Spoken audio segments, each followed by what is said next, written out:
तो आज मैं आपको एक अनोखी रहस्यमय कहानी सुनाऊंगा। अगर आप चैनल पर नए हैं तो अभी सब्सक्राइब कर ले तथा कहानी पूरा देखें। अंत में एक अनोखा रहस्य छुपा है। धन्यवाद। तो सुनिए। बहुत पुरानी बात है। एक घने जंगल के किनारे केशव नाम का एक चित्रकार रहता था। केशव के पास रंग खरीदने के पैसे नहीं थे, इसलिए वह फूलों के रस, पत्तों की हरियाली और मिट्टी के अलग अलग रंगों से अपनी कलाकृतियां बनाता था। केशव की एक विचित्र आदत थी, वह कभी भी महादेव का पूरा चित्र नहीं बनाता था। वह कभी शिव की जटा बनाता, कभी चंद्रकला, तो कभी केवल उनका त्रिशूल। गांव के लोग पूछते, केशव तुम महादेव का पूर्ण रूप क्यों नहीं चित्रित करते?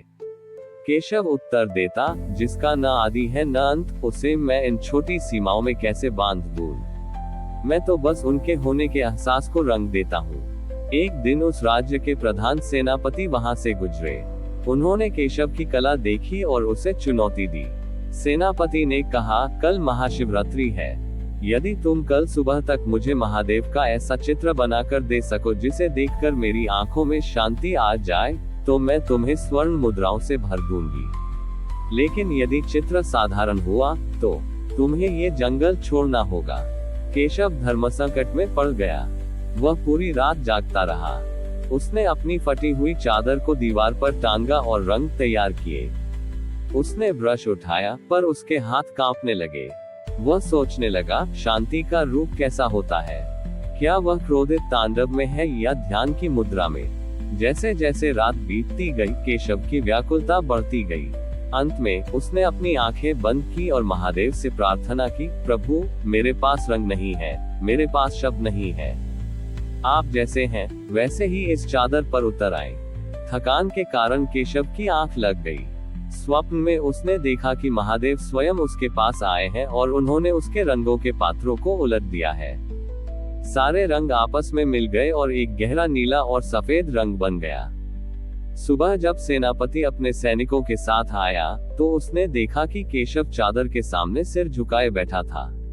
सेनापति ने उत्सुकता से चादर हटाई, पर वहां कोई चित्र नहीं था।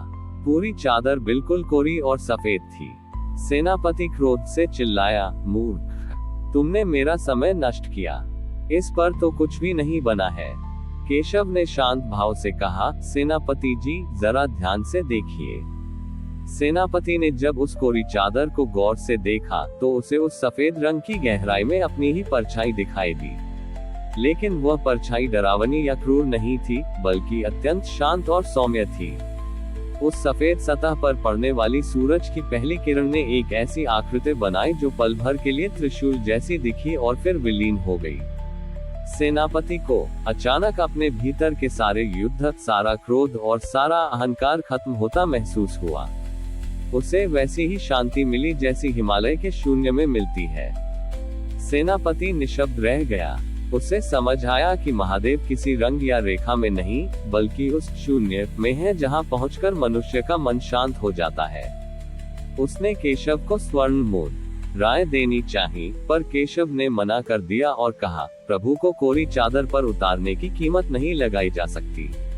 उस दिन से केशव की वह कोरी चादर उस जंगल की सबसे पवित्र वस्तु बन गई। लोग उसे देखने आते और उस सफेदी में अपने अपने भाव के अनुसार महादेव के दर्शन करते। महादेव ने सिद्ध कर दिया कि वे शब्दों और रंगों से परे केवल एक शुद्ध अनुभव है। केशव की वह कोरी चादर देखते ही देखते एक महान रहस्य बन गई। समय बीतता गया और केशव वृद्ध होकर परलोक सिधार गया, लेकिन वह चादर उसी कुटिया में टंगी रही। लोग कहते थे कि उस चादर पर कोई चित्र नहीं था, फिर भी जो कोई उसे सच्चे मन से देखता, उसे अपनी अंतरात्मा का सत्य दिखाई देता। एक बार उस राज्य पर एक विदेशी आक्रमणकारी जोरवार ने हमला किया। जोरवार केवल जमीन ही नहीं, बल्कि लोगों की आस्था को भी जीतना चाहता था। उसने जब सुना कि एक ऐसी चादर है जिसमें लोग भगवान को देखते हैं, तो उसने उपहास करते हुए कहा, कपड़े के एक टुकड़े में ईश्वर कैसे हो सकता है? मैं उस चादर को सबके सामने जला दूंगा ताकि लोगों का यह अंधविश्वास खत्म हो जाए। जोरवार अपने सैनिकों के साथ केशव की कुटिया में पहुंचा। उसने देखा कि वह चादर धूल और समय के प्रभाव से बिल्कुल अछूती थी। वह आज भी उतनी ही धवल और सफेद थी जितनी केशव के समय में थी। जोरवार ने अपनी मशाल उठाए और आग की लपटों को उस चादर के करीब ले गया। लेकिन जैसे ही मशाल की आग चादर के पास पहुंची, चादर जलने के बजाय और अधिक चमकने लगी। जोरवार ने देखा कि उस कोरी चादर पर अचानक एक छोटा सा नीला धब्बा उभरने लगा। वह धब्बा धीरे धीरे फैलने लगा और देखते ही देखते पूरी चादर गहरे नीले रंग की हो गई, जैसे समुद्र का अथाह जल। अचानक उस नीली चादर से एक भयानक गर्जना हुई और जोरवार को महसूस हुआ कि वह कुटिया में नहीं, बल्कि प्रलय के बीच खड़ा है। उसे चादर के भीतर ब्रह्मांड के बनने और बिगड़ने के दृश्य दिखाई देने लगे। उसने देखा कि महादेव उस नीले रंग के रूप में सारा विष पी रहे हैं, वो विष जो जोरवार के मन के भीतर नफरत और हिंसा का रूप में भरा था। जोरवार के हाथ से मशाल छूट गई। उसका शरीर पसीने से तरबतर हो गया और उसे सांस लेने में कठिनाई होने लगी। उसे अपनी आंखों के सामने उन मासूमों के चेहरे दिखने लगे जिनका उसने कत्ल किया था। वह रोने लगा और चिल्लाया, प्रभु, मुझे इस अंधकार से निकालिए, मैं जल रहा हूँ। उसी पल वह नीली चादर फिर से बिल्कुल कोरी और सफेद हो गई। कुटिया में फिर से वही शांति छा गई जो केशव के समय में थी। जोरवार ने अपनी तलवार वहीं जमीन पर पटक दी। उसने अपने सैनिकों को वापस जाने का आदेश दिया और खुद उसी कुटिया की देहरी पर बैठ गया। उसने अपने सेनापति से कहा, मैंने तलवार से साम्राज्य जीते थे, पर इस कोरी चादर ने मुझे जीत लिया है। इसने मुझे दिखाया कि महादेव कोई चित्र नहीं जिसे जलाया जा सके, वे तो वह सत्य हैं जो जलाए जाने पर और अधिक चमकते हैं। जोरवार ने अपना शेष जीवन उसी कुटिया के पास एक साधु के रूप में बिताया।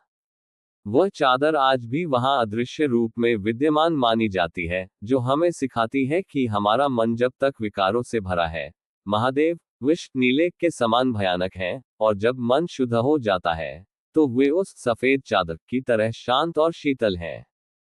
हमारी और भी आध्यात्मिक एवं अनोखी कहानियां देखने के लिए हमारे चैनल पर जाएं तथा धार्मिक एवं पौराणिक अनोखी कहानियां हमारे चैनल पर है। कृपया जाके देखें तथा हमारे चैनल को सब्सक्राइब करके रखें और वीडियो लाइक जरूर करें। धन्यवाद।